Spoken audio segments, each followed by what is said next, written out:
இந்த வீடியோ ஊர்ல இருக்கப்ப எடுத்தது. இந்த வீடியோ முக்கியமா போஸ்ட் பண்றதுக்கு காரணமே ஒரு சம்பவம் நடந்துச்சு. அது என்னன்னு லாஸ்ட்ல பார்க்கலாம். நாங்க கோவில்ல பொங்கல் வைக்க மாட்டோம். வீட்லயே பொங்கல் செஞ்சு பொங்கல் கூழ் சாப்பாடு எல்லாத்தையும் கோவிலுக்கு எடுத்துட்டு போயிடுவோம். மாவளுக்கு மட்டும் வீட்டுல யாரும் சாப்பிடுறது இல்லை அவ்வளோவா. அதனாலே அது மட்டும் கொஞ்சம் கம்மியா தான் செய்வோம். கோவில்ல கூழ் ஊத்திட்டு நைட்டு தேர் பார்க்க போயிட்டோம். இந்த டைம் தேர் மார்னிங் ஊர்வலம் வரப்ப அதோட சக்கரம் பள்ளத்துல சிக்கிக்கிச்சுன்னு நியூஸ்லலாம் போட்டாங்க. ஆனா நாங்க போறப்பவே ஒரு சம்பவம் நடந்துச்சு. தேர் கிராஸ் ஆகுறப்ப அது ஒயர்ல பட்டு எங்களுக்கு ஆப்போசிட் பில்டிங் மேல இருந்த ஒரு வீக்கான பெரிய செவரு கீழே இடிஞ்சு விழுந்தது.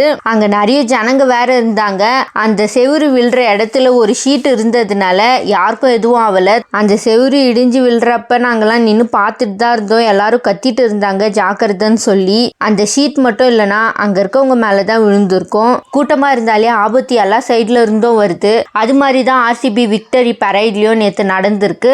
நெக்ஸ்ட் வீடியோல பார்க்கலாம். பாய்.